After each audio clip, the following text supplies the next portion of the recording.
Mediocre इंसान को ये नहीं पता होता कि उसको कल क्या करना है। अब हमारे पेपर खत्म हो गए, 2 दिन हो गए, अब ना हमको चिंता सता रही है कि अब हमें आगे क्या करना है। इन 75 डेज को यूटिलाइज कैसे करें। तो बैठो और सोचो कि क्लियर होगा या नहीं।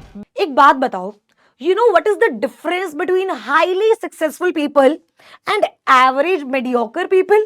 हाईली सक्सेसफुल हम बोल सकते हैं आज के टाइम पे, अभी जो चल रहा है विराट कोहली आरसीबी का कमबैक। अब सोचो बहुत ध्यान से कि डिफरेंस है क्या।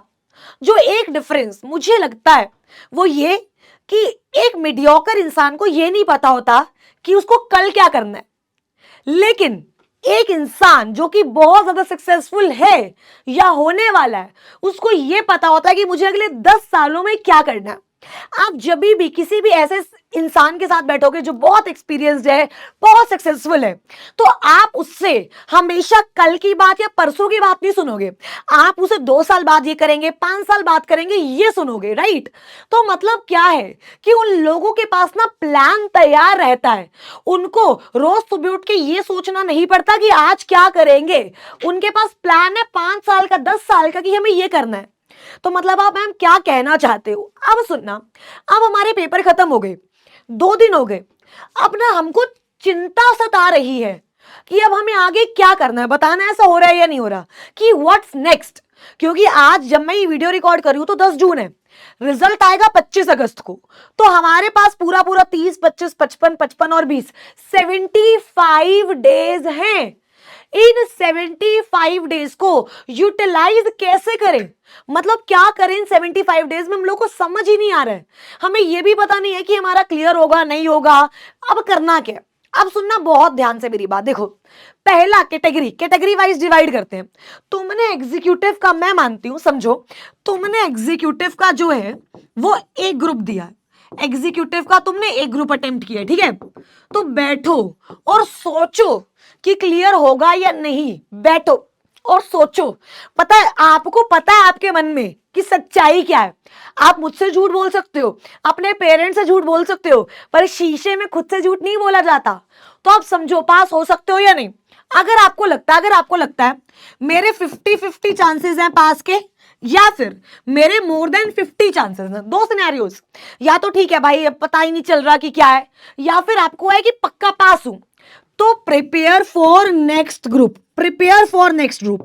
बहुत सारे लोग 75 दिन में ना सिलेबस कंप्लीट कर जाते हैं, 75 डेज में सिलेबस कंप्लीट कर जाते हैं बहुत लोग।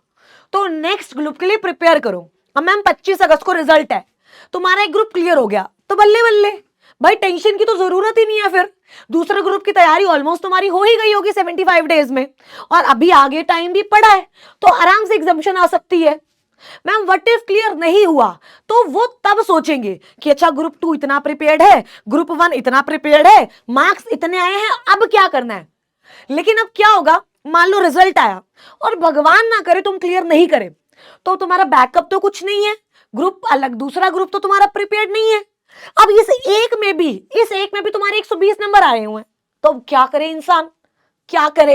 ये मान लो 190 नंबर आए हुए हैं, तो मैं लगता है यार ये तो क्लियर ही हो जाएगा, मेरे को ग्रुप 2 भी कर देना चाहिए था, सो दैट मैं बोथ ग्रुप दे पाता। अब सोचो हुआ क्या, कंफ्यूजन अराइज हो जाएगी। लेकिन अगर मैं इस इंटेंशन के लिए, इस सिचुएशन के लिए पहले से ही तैयार रहूंगी, तो मुझे बताओ मेरे लिए इजी हो जाएगा या नहीं। तो 25 अगस्त को हो क्या सकता है, सोच के रखो, एक बार प्लान बना के रखो, जो होगा देख लेंगे साथ मिलकर, क्या ही हो जाएगा। अगर हम पास हो गए तो भी हमारे पास प्लान है, नहीं हुए तो भी प्लान है। आप समझो हम कहीं से डगमगाएंगे नहीं फिर उस दिन। लेकिन अगर उस दिन हम तैयार नहीं होंगे ना, फिर शटडाउन हो जाएगा। फिर हम सोचेंगे यार दिसंबर छोड़ अगली जून में दोनों ग्रुप दे दियो, और फिर ये साइकिल चलती रहेगी। मैम अगर मैंने दोनों ग्रुप दिया तो भी अगर तुम्हें लगता है कि भाई नहीं निकलेगा तो तैयारी करो उसकी, पर तुम्हें लगता है कि निकल जाएगा, तो अब ये जो 75 डेज है, use it for your skills, right. तुमने कंपनी लॉ एग्जीक्यूटिव में पढ़ा, सच बताना तुम्हें भी पता है तुमने कैसे पढ़ा था, यस और नो, सच बताना, दिल पे हाथ रख के, तुम्हें पता है तुमने कैसे पढ़ा था। तुम्हारे टीचर ने तुम्हें 1000 बार बोला बेटा इंटरप्रिटेशन सीख ले, फिर भी सच बताना नहीं सीखी, तो अभी टाइम है सीखो। बहुत सारे सीएस के बच्चों को प्रोफेशनल कोर्सेज के बच्चों को अपना इंट्रोडक्शन देना नहीं आता, यही टाइम में सीखो, क्योंकि यही स्किल्स हैं जो तुम्हें आगे जाके काम आएंगी। Interpretation skills, communication, interpersonal skills बच्चों से बोला ही नहीं जाता, उनसे कम्युनिकेशन ही नहीं होता, ये सीखो। मतलब क्या कि इन 75 डेज को वेस्ट मत करो। अगर ये तुम्हारे पानी में चले गए, फिर तुम 25 अगस्त को जब पीछे मुड़ के देखोगे ना, तो तुम्हें ये होगा कि यार हमने किया क्या है। बट अगर तुमने इन 75 डेज को यूटिलाइज कर लिया, तो तुम्हारा आने वाला एक साल बड़ा स्ट्रांग हो जाएगा, गेम बड़ी स्ट्रांग हो जाएगी। क्योंकि अगर मुझे पता है कि यार मेरा ग्रुप पास है, दूसरा ग्रुप प्रिपेयर्ड है, एक ग्रुप पास नहीं है, उस ग्रुप की पूरी तैयारी है, दोनों ग्रुप देने हैं, तो ठीक है, एक ग्रुप में फेल हो गए, दूसरा ग्रुप तैयार है, उस एक ग्रुप में भी अच्छे नंबर आए 190, मतलब तैयारी अच्छी है, ग्रुप एक की भी अच्छी है, दो की भी अच्छी है, चलो दिसंबर में दोनों दे सकते हैं। अब होता क्या है, मान लो बच्चे ने ग्रुप 1 दिया, ठीक है, अब ग्रुप 1 में वो बच्चा फेल हो गया, अब वो ये सोचता है यार दिसंबर में दोनों ग्रुप कैसे दूं, क्योंकि ग्रुप 2 तो आज तक पढ़ा ही नहीं, और अब दिसंबर तक तो ग्रुप 1 की तैयारी दोबारा करनी पड़ेगी, तो टाइम ही नहीं है। लेकिन अगर तुमने उन 75 डेज में ग्रुप 2 पढ़ा होता, तो क्या तुम दिसंबर में बोथ ग्रुप दे सकते थे या नहीं दे सकते थे? बस मुझे एक बात बता दो जल्दी, क्या बोथ ग्रुप दे सकते थे या नहीं दे सकते थे? बिल्कुल दे सकते थे यार। तो यहां पे you guys have to think कि तुम्हारे लिए सही क्या है। Come set make a plan, right, make a plan. नहीं बनाया जा रहा है, मेरे से हेल्प लो, मैं बात करूंगी आपसे कि मैम अब हम ये सोच रहे हैं, तो बताओ क्या करें।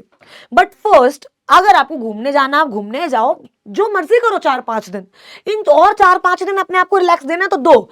आज क्या ट्यूसडे है, संडे तक भी अपने आप को रिलैक्स देना तो दो, कोई दिक्कत नहीं है। लेकिन मेक श्योर कि जब बाउंस बैक करो, जब कम बैक करो, तो ये ध्यान में रख के करना कि अब भाई करना है, अब क्या 25 अगस्त तक क्या करना है। अब हमें ये जो मेरा पीरियड है, ये जो बफर पीरियड है, इस पीरियड को कैसे यूटिलाइज करना है। आई होप मेरे बच्चे आपको मेरी बात समझ आई होगी। कोई भी डाउट है रज्जे, आपको कोई भी, आप कमेंट सेक्शन में लिखो doubt, we are here to help you. हम तो है ही इसलिए यार, हम तो है ही तुमसे, राइट, कि तुम आओ बताओ और हम मिलकर सॉल्व करें, राइट।